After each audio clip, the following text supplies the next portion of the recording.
Hello mga kachika! Welcome sa Chika ni Jack.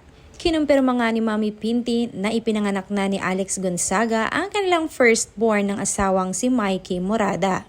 Isang baby boy nga ang ipinanganak ni Alex. Matatandaang nung nakaraang araw lamang ay nagpost ito sa kanyang mga social media accounts na may caption na, "I'll miss carrying you inside my tummy, my baby. It was like having our own little world.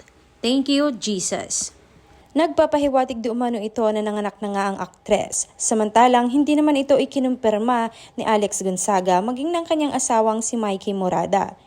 Ngunit ngayon lamang, August 27, 2026 ay kinumpirma ni Mami Pinti na nanganak na nga ang aktres. At isang healthy baby boy ang iniluwal nito.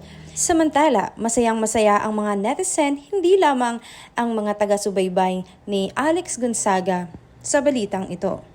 Sa IG story nga ni Alex ay nag-share siya ng hint na wala nang makakapigil sa kanya sa pagkain ng mga pagkain bawal para sa buntis.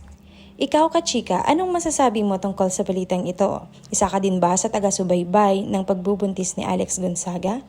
Comment down below and share this video.